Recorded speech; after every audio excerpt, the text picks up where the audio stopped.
I live in the top, but it could happen, whatever, Okay. So I think that maybe I want to do it. you think you're going to evacuate? Yeah. Okay. Right on camera, you heard that gentleman change his mind. First, he didn't want to go to the evacuation center. Now he is going, but not everyone has gone to those shelters so far. We found this group of people standing just about 200 feet away from the water, waving a flag and drinking. Shouldn't you be evacuating at this point? No. We hang out, we see what happens, people drink. Are you worried, though? Are you worried it might be dangerous? No. You know, this is one of the most dangerous parts of the whole island right now. No. No, you don't think so? No. It's low, But it's because close to the water? You know, the Yunque is a big mountain we have in the middle. They push the storm up. Okay. They're having the same. We don't think they hate so much, All right, don't listen to what that gentleman is trying to say there. We have no idea what he's talking about. Irma is moving in. There is no special protection outside of Puerto Rico that is going to lessen the blow. So you can see here in the San Juan Coliseum, people are slowly streaming into the evacuation center. This center is the largest on the island, holds about 500 people. We spoke to one of the 150 who have arrived so far. We don't know what's going to happen. It's scary, and I pray for everyone that's out there don't want to leave their homes. To their lives come first. The property stays. If it breaks, windows or whatever. Just go. All right, heed that woman's advice, because back out here live from San Juan, Puerto Rico, Irma moving in. The rain coming down harder than ever. The waves starting to get bigger and bigger.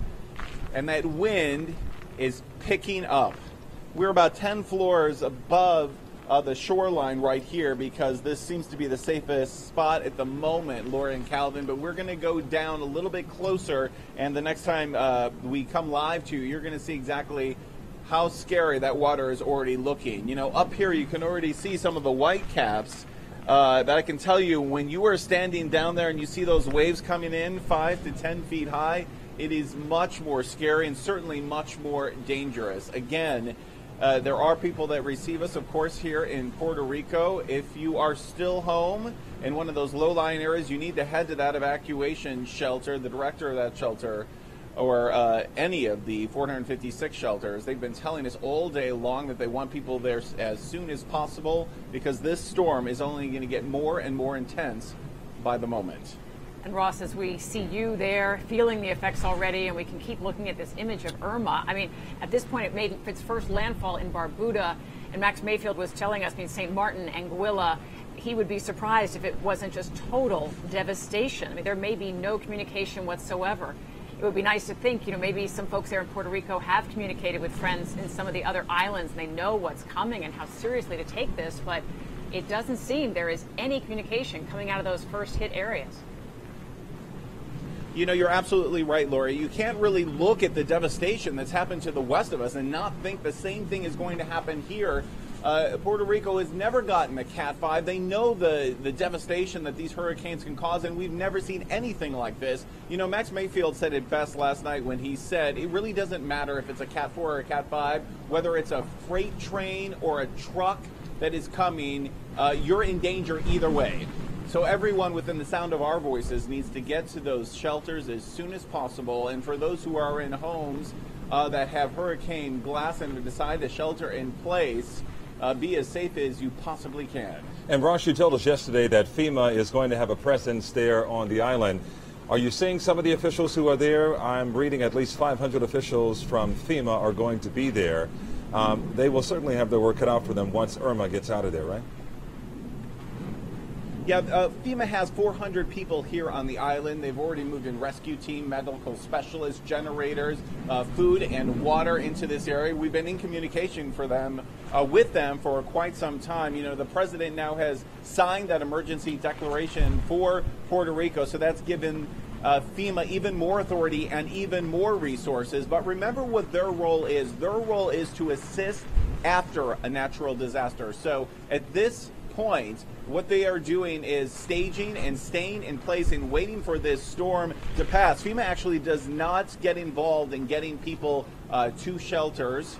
And we know when the winds get over 60 miles an hour, the local authorities here will not go out to any call. So like the local authorities, in just a few moments, FEMA will be standing by for aid and relief after the hurricane passes, the thrust of the hurricane. And look, I don't know how many times we can say that, but it bears repeating one more time. If you are out on a road, if you're in a car, if you are walking near the water and you think if something happens, someone is going to come and get you, they simply are not. FEMA will not be out until the storm is over, and local authorities will not be out once these wind speeds get over 60 miles an hour.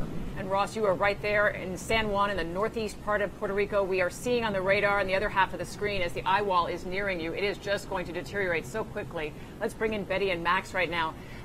Max, can you start off with informing Ross of what he's going to start feeling here? Sure. On that radar, if you look at that little donut around the eye, that red semicircle there, that's the innermost eye wall. That's where the really strong winds are. That's where those Category 5 hurricane force winds are.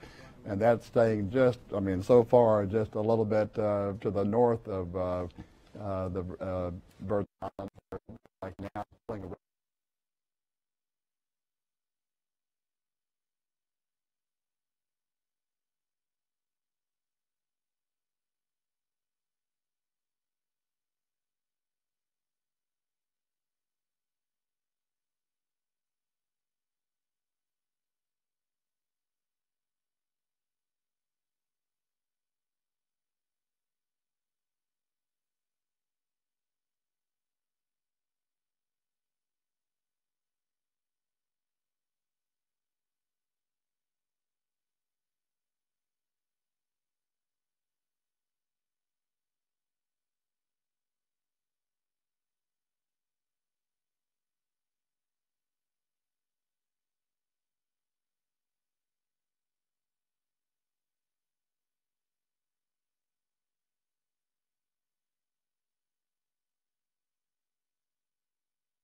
Just hurricane, so I would not count on this breaking up. Larger and getting larger. Max and Betty, our weather authority, right here. We're going to take a quick break as Irma pounds Puerto Rico. We'll be right back.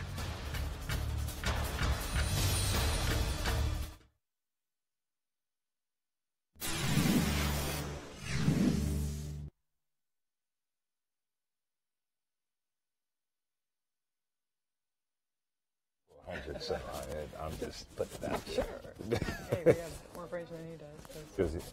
Yeah.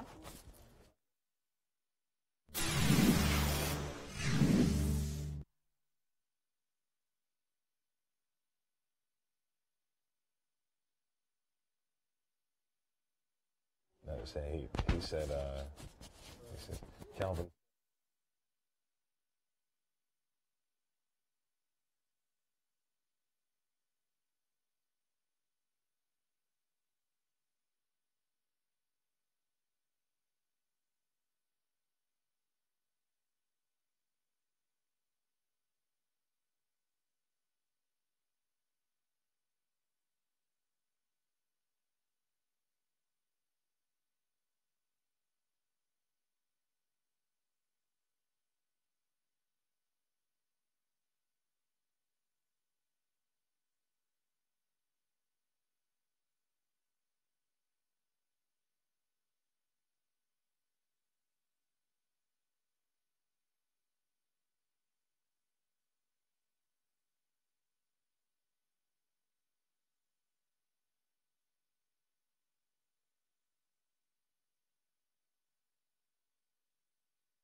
the global models continue to forecast this to be just amazingly strong. We can't, the meteorologists are kind of, Betty and I are shaking our heads here looking at the pressure forecast by the global models. It's extremely low.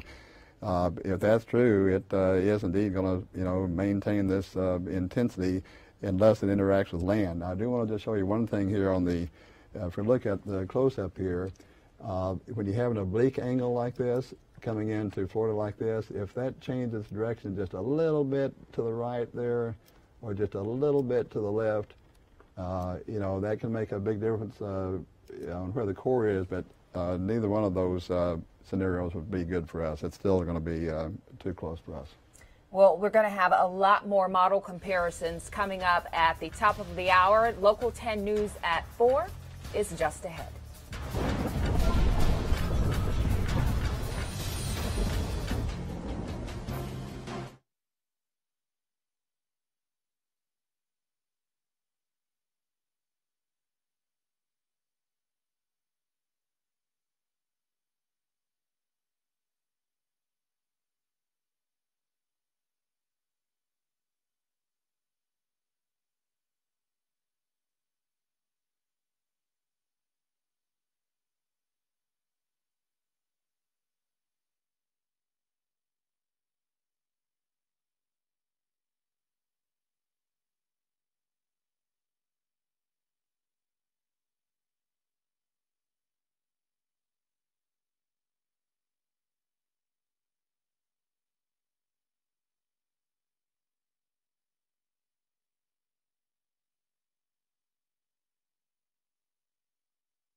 without her, I wouldn't be able to have the strength to be up here right now. But and the whole time through the whole situation, all I could think about was my wife and my kids. I think people sometimes you think that the game is the most important thing, but for me, the whole time I wasn't thinking about the Super Bowl. I wasn't thinking about what play we were going to run against Green Bay or sacking Aaron Rodgers. I was just literally thinking about my wife and children and how much they mean to me.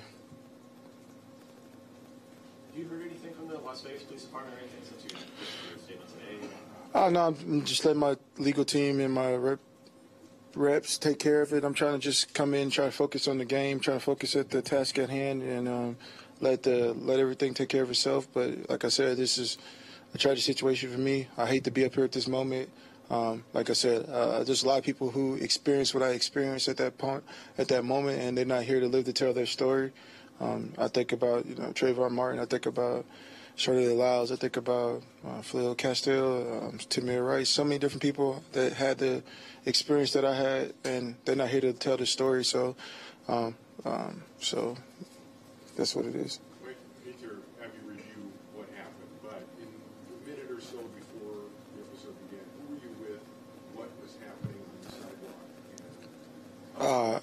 I can't go into that right now. Just trying to keep it forward about just my emotions, not trying to get into the details of the situation. Just here just to let you know that, like I said, it's an emotional moment for me.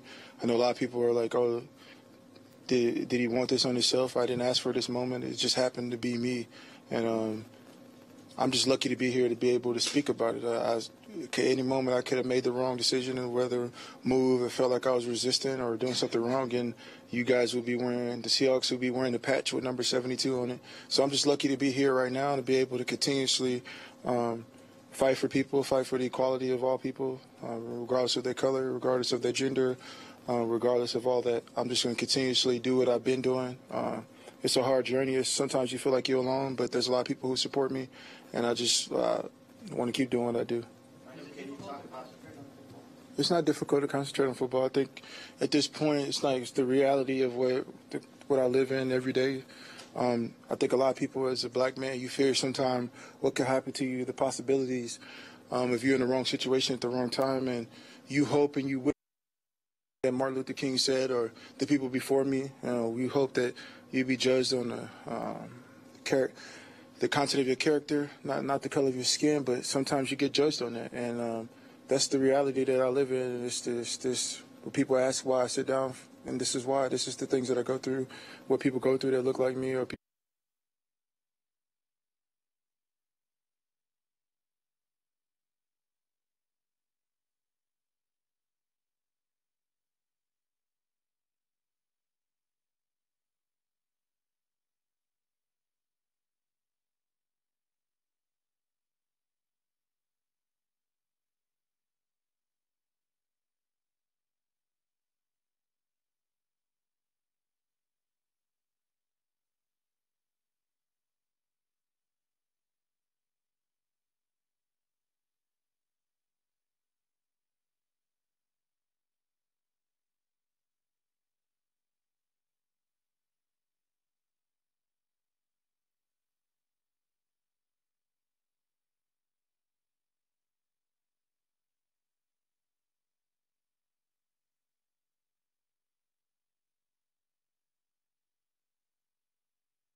And the policy we're talking about is cutting your taxes. Do you like that policy? Well, you're the hardworking people who provide the energy that makes this country run. And we're finally getting the government out of the way so you can do your jobs. Finally happening.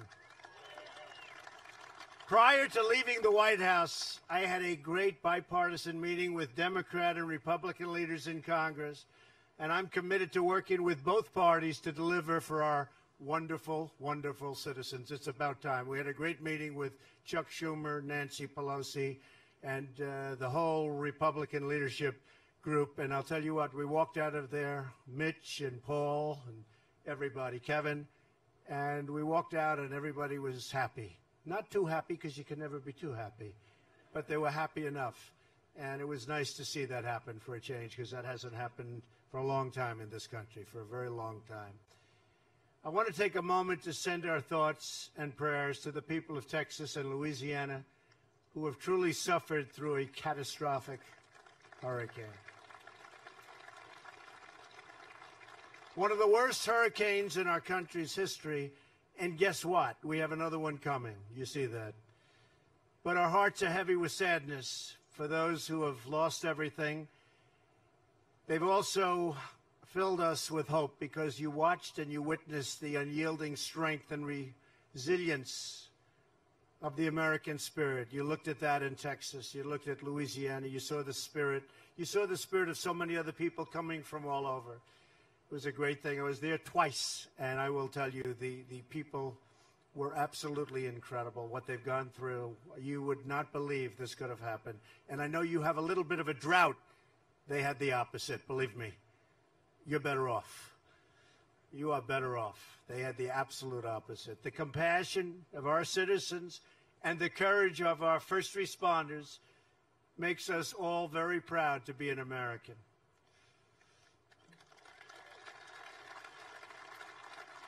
I can tell you that I was deeply inspired by the faith and perseverance of those who I met, and by all of the people that were there, so many people.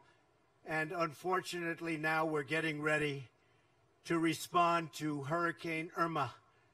And these incredible people that we have at FEMA and the other groups, they thought they'd get a night of sleep. One night. Just one night. They're not getting anything. They're right now going to Florida, Puerto Rico, and the Virgin Islands, and they're already there. And they're being hit with some very, very strong and powerful winds. The one's coming now, Irma, they're saying is the largest one in recorded history in the Atlantic Ocean, coming out of the Atlantic, which gets big ones. So I just want to thank everybody and all of the people that are going down, and they're really now again in harm's way. We'll work together to help save lives, protect families, and support those in need. Together we will recover and we will rebuild. I also want to tell the people of North Dakota and the western states who are feeling the pain of the devastating drought that we are with you 100%. 100%. And I've been in close touch numerous times with our Secretary of Agriculture, who's doing a fantastic job, Sonny Perdue, who's been working with your governor and your delegation to help provide relief. And we're doing everything we can, but you have a pretty serious drought. I just said to the governor, I didn't know you had droughts this far north. Guess what? You have them. But we're working hard on it, and it'll disappear. It'll all go away. I want you to know we'll always stand strong and unified with our farmers and our ranchers, the backbone of America. That I can tell you 100%. So we're here today to talk about our plan to create a new age of American prosperity by reducing the crushing tax burden on our companies and on our workers. The taxes are crazy. The highest taxed nation in the world. We're going to turn that around very quickly. This is a once-in-a-generation opportunity, and I mean that. I think this is the one time you're going to get. And I'm honored to be joined by some of the fantastic leaders who share this goal with us. Senator Hoeven, where is Senator? Senator, stand up, Senator. doing a fantastic job. Come on up, Senator. Come on up here. Get up here. Fantastic job. Thank you, Senator. Governor Burgum, come on up, Governor. Beautiful job. Come on. Lieutenant Governor Sanford. The governor told me he's the best lieutenant governor in the country, so I don't know. We'll check it out. Congressman Kramer.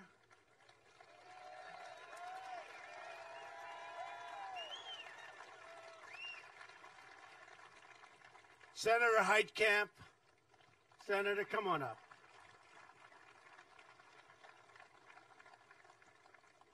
And I have to say, you are all in favor of tax cuts, aren't you? Absolutely.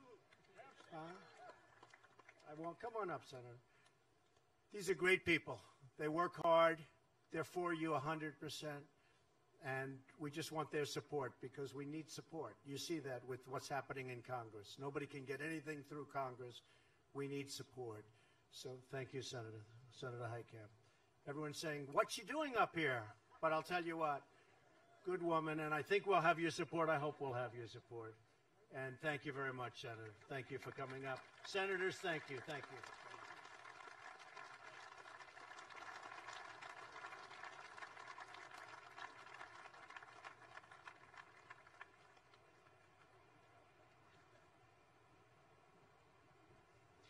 They're all in good company together. But working together, we're going to restore America's competitive edge by passing tax cuts and reform that will make America the best place in the world to hire, invest, and to grow. We love our country, we love our people, and we want to create more jobs in America for Americans. I want to welcome a great friend and a true American visionary who has created thousands of jobs in North Dakota and all around the country, and he's been a friend of mine right from the beginning. He said I should do this. Absolutely, you have to do it. A great, great American success story, Harold Hamm. Where's Harold? Where's Harold? Come here, Harold.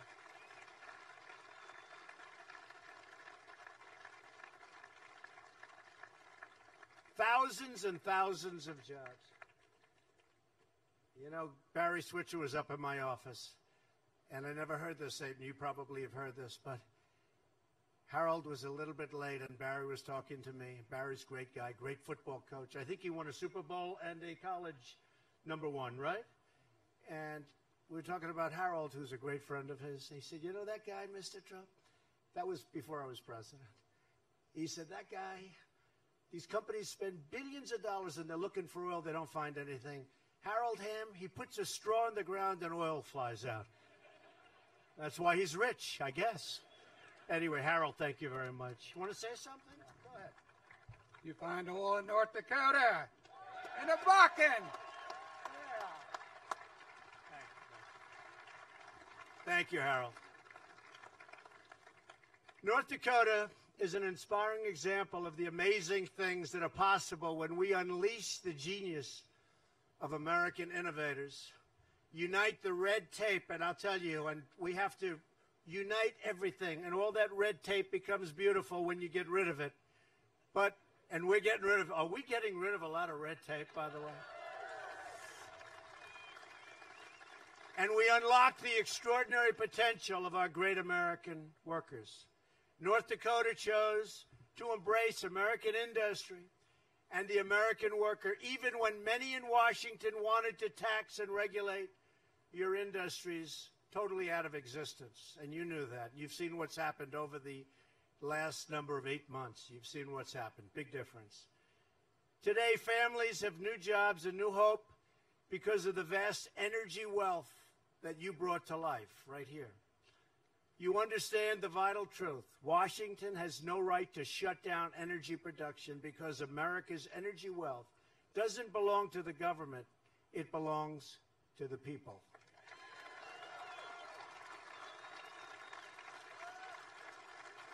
It belongs to hardworking patriots like you because of the North Dakota energy miracle, and I call it a miracle. Today, this state has the lowest unemployment rate of any state in America. Nearly half the national average. I want all of America to be inspired by what's happened in North Dakota and the North Dakota example. This state is a reminder of what can happen when we promote American jobs instead of obstructing American jobs, which has been happening, believe me.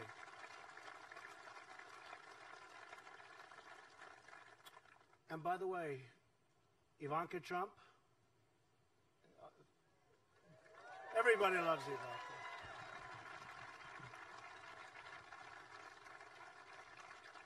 Come up, honey. Should I bring Ivanka up? Come on.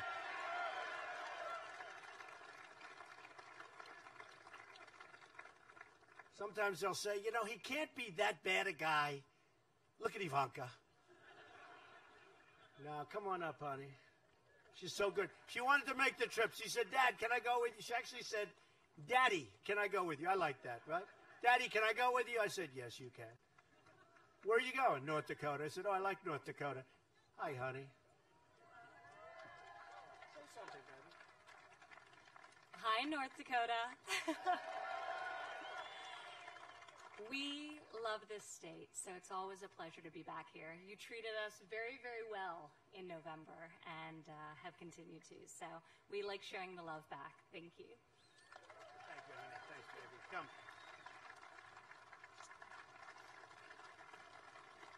And she means it, believe me. Since my very first day in office, I've moved a record pace, and really we have gone at a record pace, to eliminate the barriers that have been holding back our economy. You've seen it. So many jobs, stock markets at new highs. We're getting rid of one job-killing regulation after another. We've lifted the restrictions on shale oil. We've lifted those restrictions on energy of all types. We're putting our miners back to work.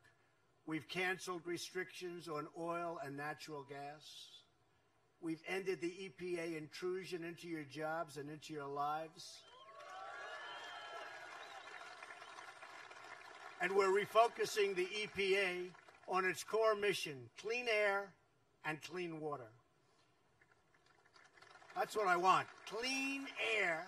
Think of it. We talk about the environment. I want beautiful clean air, and I want crystal clean water, right? That's what we want. In order to protect American industry and workers, we withdrew the United States from the job-killing Paris Climate Accord. Job killer. People have no idea. Many people have no idea how bad that was. And right here in North Dakota, the Dakota Access Pipeline is finally open for business.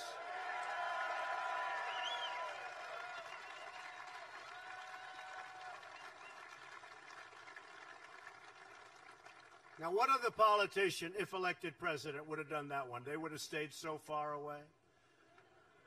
And I did it immediately. And I didn't even do it in that case for jobs. It was the right thing to do. And that is flowing now beautifully. So it was the right thing to do. We opened it despite so many people that were on the other side, calling and asking for this not to happen. Please, we don't want it to happen. I said, why? They didn't know. There was no, they just didn't want it to happen. So I did that. I also did Keystone. You know about Keystone. Another one. Big one. Big. First couple of days in office, those two. 48,000 jobs.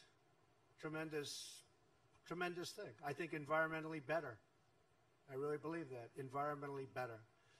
So I'm keeping my promises to the American people. I do what's right. That's all. I just do what's right. I don't think about it. I do what's right.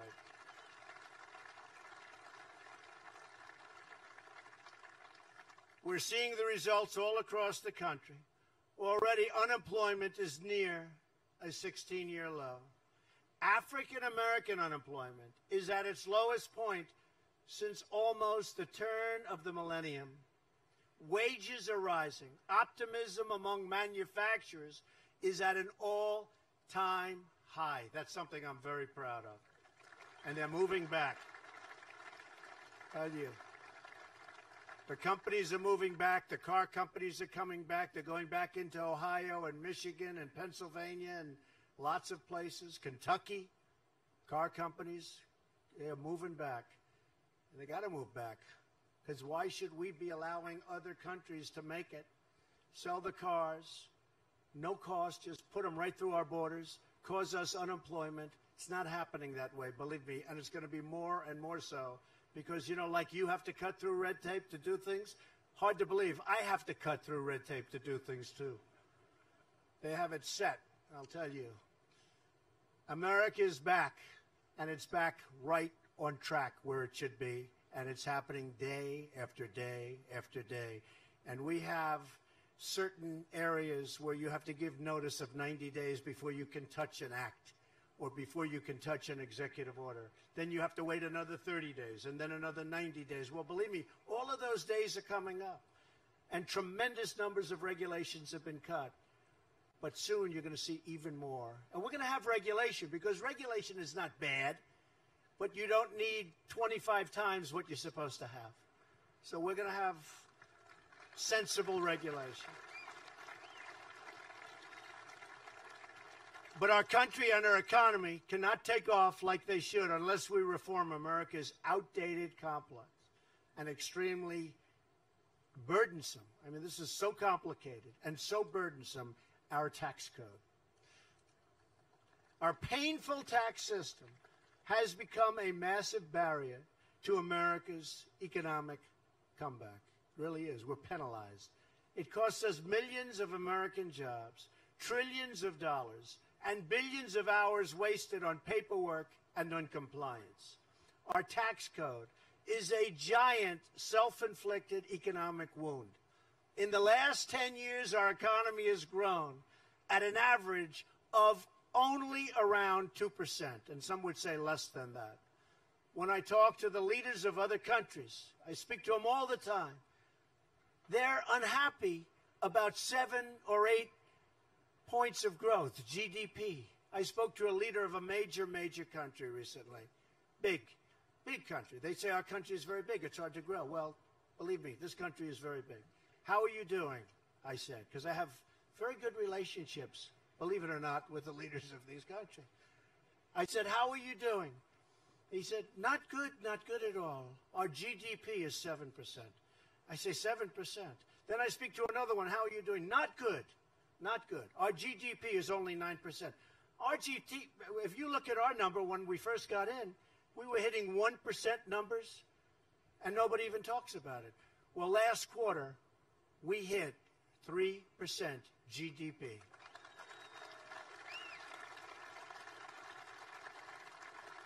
And I'll tell you what, a lot of that had to do with the cutting of the regulation, and I think a lot of it had to do with optimism. There's a lot of optimism now. People are starting businesses that they had no idea they were going to start a year ago.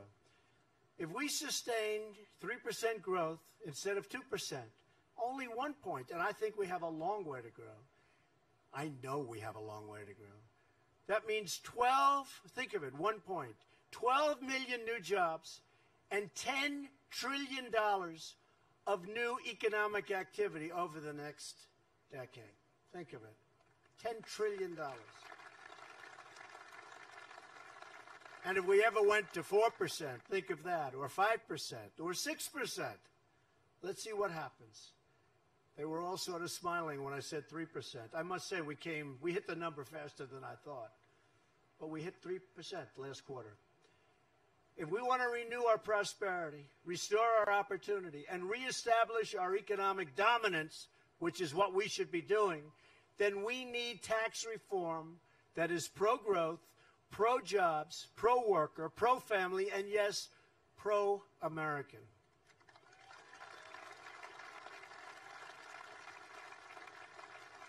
And anybody that's going to vote against tax cuts and tax reforms, whether it's in North Dakota or anybody else or any place else, you got to vote against them and get them out of office because it is so bad.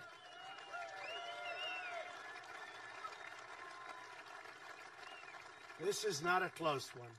My administration is working with Congress to develop a plan that will deliver more jobs, higher pay, lower taxes for businesses of all sizes and middle-class families all across the nation. So it's not only business taxes, it's middle-income families, it's families at every level,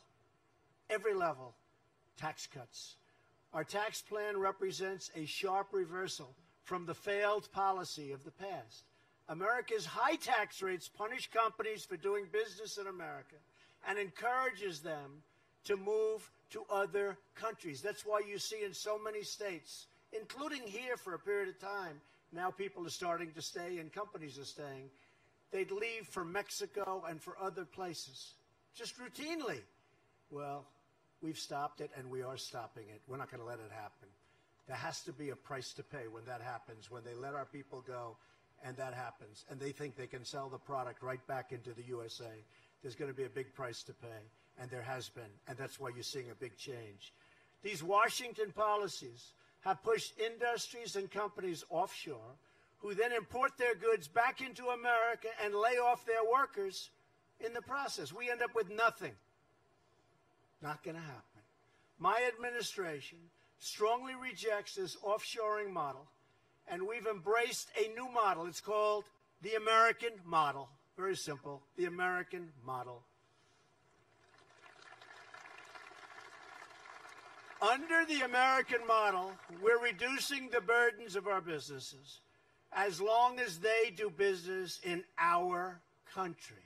We want them to do business made in the USA. We want them to do business in our country. We want our companies to hire and grow in America, to raise wages for American workers, and to help rebuild our American cities and towns. That is how we will all succeed and grow together as one team, one people, and one American family. It's love. One American family.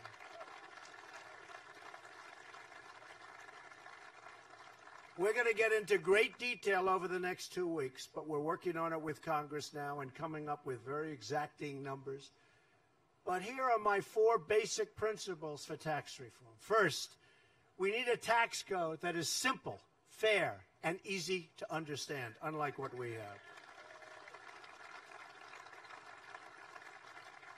Our tax code has gotten ridiculously complex. This complexity leads to massive frustration, wasted time, and wasted money. Lots of wasted money.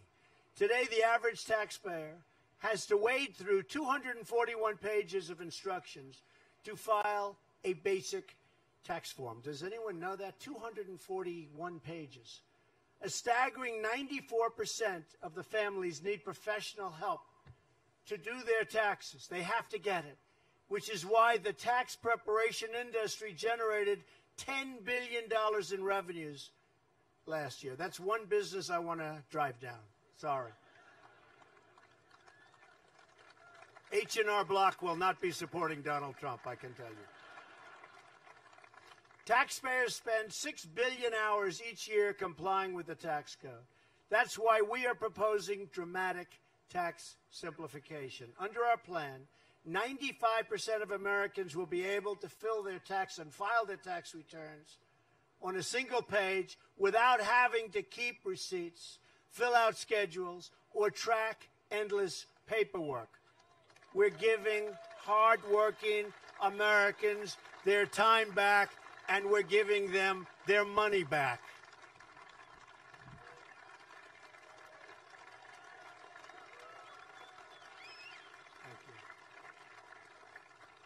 Second, we will cut taxes for middle-class families. This is a major, major tax cut, the biggest since Ronald Reagan.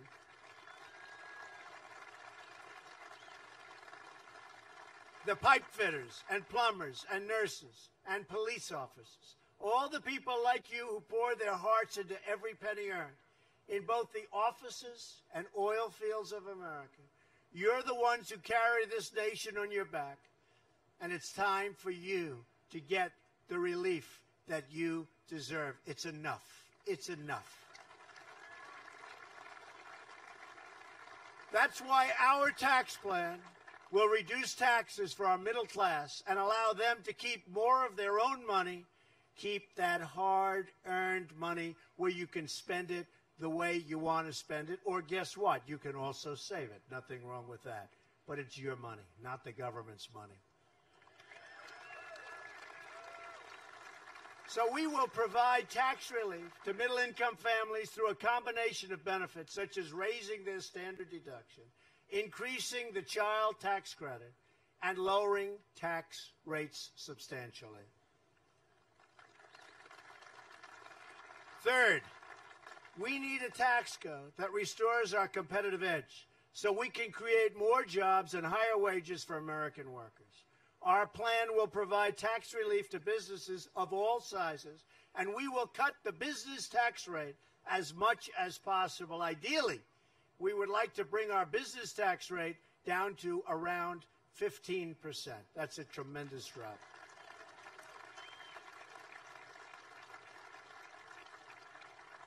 All told, it'll be the greatest tax reduction in the history of our country, greater than ever before. So that's going to be something.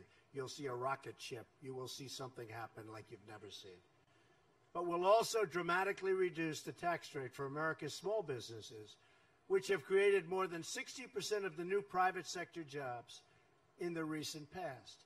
Tax relief is on the way for millions of sole proprietors, LLCs, and partnerships who report their income to their personal, and they do this, they put it on their personal tax returns. People think of it as a business, but it's on their personal tax returns. Those people with those businesses will be tremendous beneficiaries.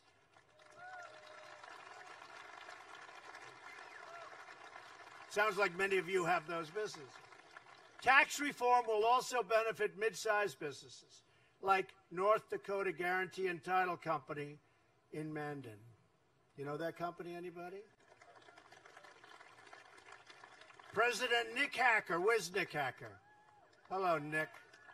How are you, Nick? How's business, all right? They're getting better all the time. He says that he spends a fortune on accountants to navigate our complicated tax system. We know the feeling. Everybody here knows the feeling. Like millions of other American businesses, he would much rather spend that money on higher wages for his 140 employees. Workers in energy sector, thank you. You have a lot of friends here, Nick. The workers in the energy sector will benefit enormously as well. North Dakota State Senator Jessica Unruh. Where's Jessica? Where's Jessica? Hello, Jessica. Congratulations. Doing a good job, right? That's what I hear. Who's also an environmental specialist, says lower business taxes will be a catalyst for energy companies to hire countless of new American workers. So important. We will also protect small businesses and family farmers here in North Dakota and across the country by ending the death tax.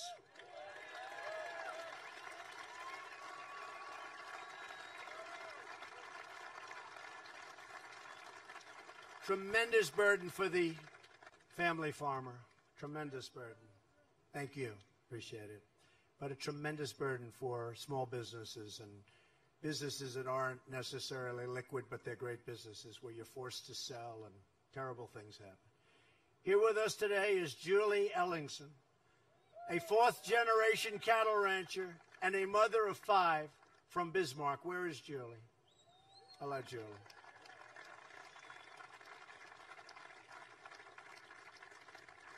Like many family ranchers, Julie worries about the death tax shutting down her family business and keeping her from passing it on to her children. It's a devastating tax. Julie, we are not going to allow the death tax or the inheritance tax or whatever you want to call it to crush the American dream. I'm not going to let it happen. So, fighting hard. Thank you, Julie. Ronald Reagan proved that cutting taxes in American businesses helps American workers win in the world marketplace. When President Reagan lowered taxes, American businesses beat out our foreign competition. Our economy boomed, the middle class thrived, and median family income increased. But then Washington stood by while other countries adopted our playbook. But they did it even better than us. They lowered their tax rates and reformed their tax systems to be more competitive substantially than that of the United States of America. And America went from leading the pack to following way behind. Now our business tax rate is the highest in the developed world, 60% higher than our foreign competitors. Pretty bad. Puts us at a big disadvantage. We're behind France, behind Germany, behind Canada, Japan, Ireland, Mexico, behind South Korea. We're dead last. Our high business tax is nothing more than a crushing tax on every product made in America. We have totally surrendered our competitive edge to other countries, but we're not surrendering anymore.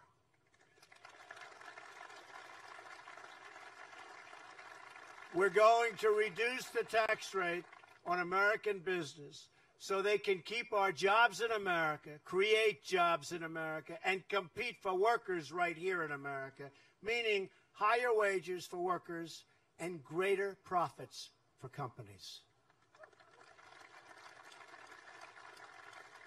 It's finally time to give the American worker a pay raise. That's what we're going to do. And finally, we must bring back trillions of dollars in wealth that's parked overseas and just can't come back. Our tax system penalizes companies that bring wealth they have earned overseas back to America. As a result, corporations have parked trillions of dollars in foreign countries, money that could be and should be brought back into the United States where it can be invested in American companies, in American jobs, and American workers. Our tax plan will give these companies a chance to bring back these funds and bring them back and spend it in cities and towns all across our country. The numbers you're talking about are staggering.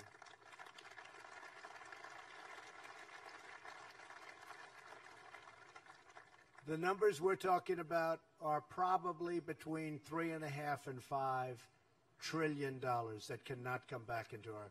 And think of it, the Democrats wanted to come back, the Republicans wanted to come back. They have for years, and nothing gets done. We're going to get it done.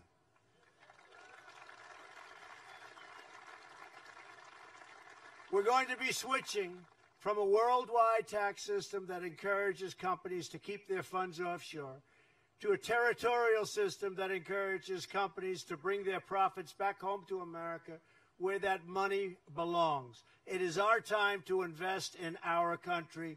We want to build our communities, and we want to build beautiful new ones, and we want to rebuild the old ones, and we want to hire. And you may have heard the term once or twice before. The fact is, we want to, just like that beautiful man's hat, we want to make America great again. Good hat.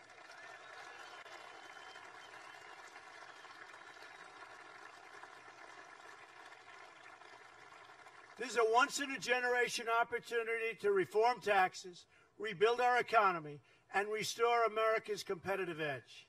History has proven time and time again that there is no power on earth more awesome and unstoppable than the will of the American people. You saw that on November 8th, believe me. You saw that on November 8th. If you demand it, and if you call up people in Congress, good people, sometimes maybe not the right intention, but good people, Congress will deliver on it because they have no choice. So you have to call your congressmen, you have to call your senators, you have to make sure that they do what they have to do. And believe me, we haven't given up on health care. We haven't given up on health care. We never give up. One vote. One vote. Think of it. One vote.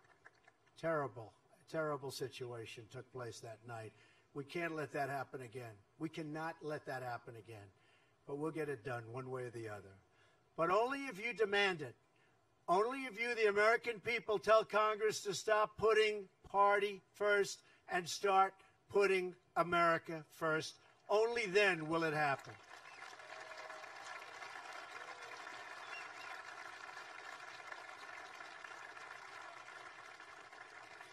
You can remind them that both of the Reagan tax cuts were passed by a Democratic majority in the House, a Democratic Speaker, and a vast majority of Democrats in the Senate, including a Democratic senator from the great state of North Dakota. So it can happen. You listening, Heidi? Yes, Heidi's listening. Yes, she heard that. Thank you, Heidi. We're not going to put her on the spot. I'm not putting her on the spot.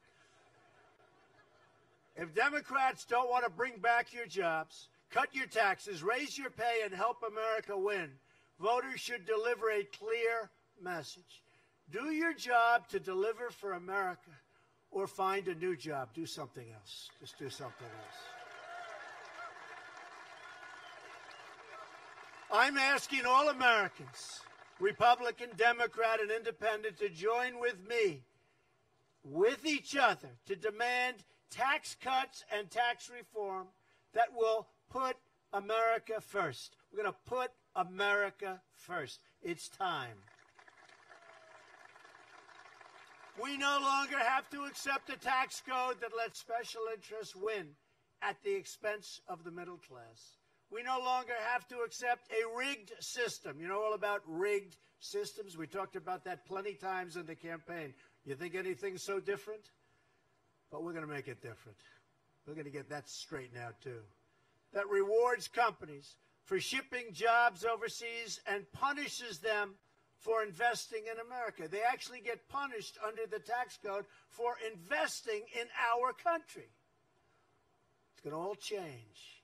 We can heal the self-inflicted wound, and we can reestablish our economic dominance all over the world.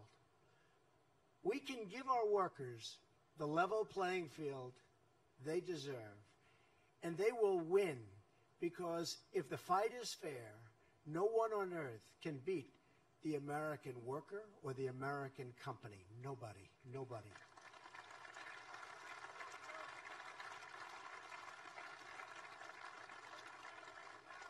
When we do, store shelves all across this country, those shelves are going to be so packed.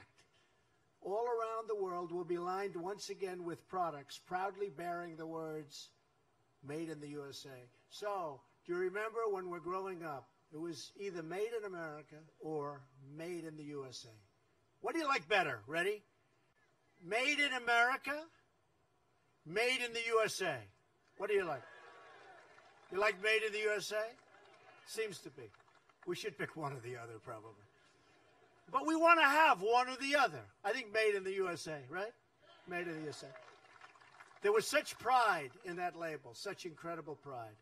And it's coming back again, believe me. It's coming, because the quality of what we do is second to none. If America comes together, if the people speak with one voice, we will bring back our jobs, we will bring back our wealth. And for every citizen across our great land, we will bring back the American dream. Bring it back. I want to thank the people of North Dakota who have been so incredible to me. I have so many friends here. I have so many people that I respect from this incredible state. I want to thank you. I want to say God bless you. God bless the American worker. And God bless the United States of America. And I appreciate you being out here today. Thank you. Thank you. Thank you, folks.